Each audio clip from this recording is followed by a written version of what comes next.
Hello everyone. आज हम बात करेंगे एक्सटर्नल जुगुलर वेनस कैनुलाइजेशन के बारे में।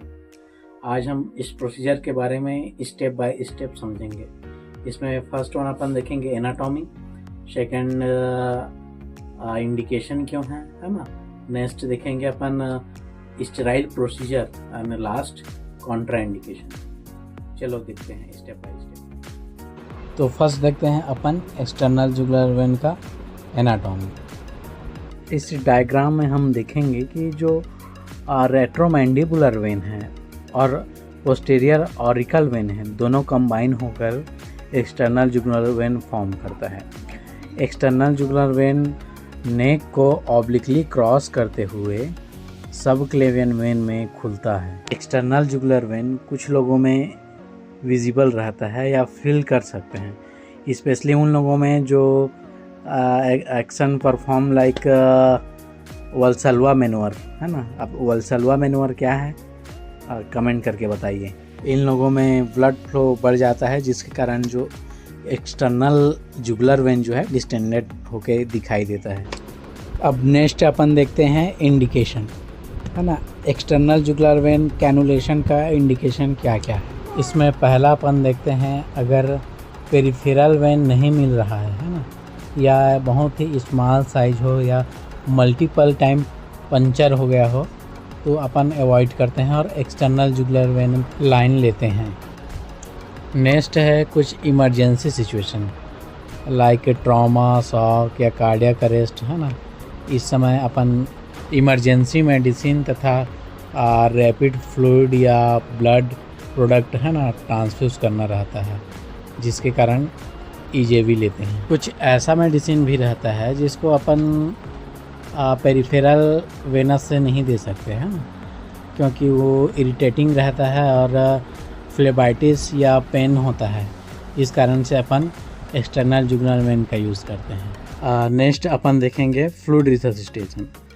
अगर सीवियर डिहाइड्रेशन या हाइपोवोलेमिक शॉक में कोई पेशेंट आया हो तो उसको बहुत ज़्यादा फ्लूइड देने की ज़रूरत रहता है, जिससे यह पेरिफेरल वेन में पॉसिबल नहीं है ना। जो कि एक्सटर्नल जुगुलर वेन बड़ी रहती है, जिसमें रैपिड फ्लूइड अपन दे सकते हैं। नेक्स्ट अपन देखते हैं लॉन्ग टर्म थेरेपी। जैसे कि कुछ पेशेंट को लंबे समय तक एंटीबायोटिक है ना या कीमोथेरेपी चलता है, तो उसके लिए पेरिफेरल वेन कैनुलेशन का उपयोग नहीं कर सकते है ना। तो ज़्यादा समय के लिए अपन एक्सटर्नल जुगुलर वेन को प्रीफर करते हैं। नेक्स्ट अपन देखेंगे प्रिपरेशन है ना। तो सबसे पहले अपन प्रोसीजर के बारे में पेशेंट को एक्सप्लेन करेंगे। नेक्स्ट इक्विपमेंट के बारे में देखते हैं।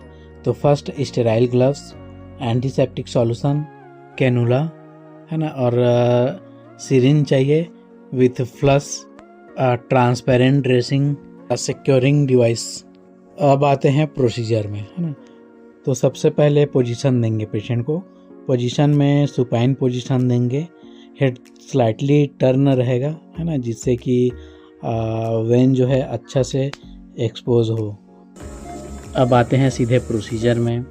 After hand hygiene wear sterile gloves है ना। अब एरिया को सर्कुलर मैनर में क्लीन करेंगे है ना, inner to outer with antiseptic solution. Locate the external jugular vein by visual inspection and palpation. 16 gauge का कैनुला लिए हैं, जिसको 30 to 45 डिग्री एंगल में इंसर्ट करेंगे स्मूथ एंड कंट्रोल्ड मोशन में। कैथेटर में बैक फ्लो देखने के बाद अपन आईजेवी में कैनुला प्लेस कर दिए हैं। अब लाइन की पेटेंसी चेक करेंगे। उसके लिए अपन NS फ्लश करेंगे। उससे पहले अपन एस्पिरेट करके देखते हैं, जिसमें अब ब्लड फ्लो अच्छा है। उसके बाद डी एयर करके अपन फ्लश करेंगे। लाइन एकदम क्लियर है, स्मूथली जा रहा है, स्वेलिंग नहीं है, मतलब सही जगह प्लेस हुआ है। अब ट्रांसपेरेंट ड्रेसिंग और सिक्योरिंग डिवाइस का यूज़ करते हैं, जिससे थ्रोम्बोफ्लेबाइटिस और लोकल साइड इन्फेक्शन को कंट्रोल किया जा सके। इस प्रकार प्रोसीजर कंप्लीट होने के बाद डेट, टाइम एंड साइज का डॉक्यूमेंटेशन करना है। नेक्स्ट अपन कॉन्ट्राइंडिकेशन में आते हैं, किस कंडीशन में हमें एक्सटर्नल जुगुलर वेन नहीं लगाना है। इसमें सबसे पहला देखते हैं अगर लोकल साइड थ्रोम्बोसिस या थ्रोम्बोफ्लेबाइटिस हो तो। दूसरा, प्रीवियस सर्जिकल हिस्ट्री है नेक में, है ना, तो उस कंडीशन में वहाँ पास नहीं लगाते। थर्ड, रेडिएशन थेरेपी अगर नेक में चला हो, है ना, तो उस कंडीशन में वहाँ पास नहीं लगाते। फोर्थ, नेक्स्ट कुछ ब्लीडिंग डिसऑर्डर हो, है ना, कोगुलोपैथी हो, उस कंडीशन में एक्सटर्नल जुगुलर वेन अवॉइड करते हैं। सीवियर नेक ट्रॉमा या इंजरी हो तो उस कंडीशन में वहाँ पास अवॉइड करते हैं।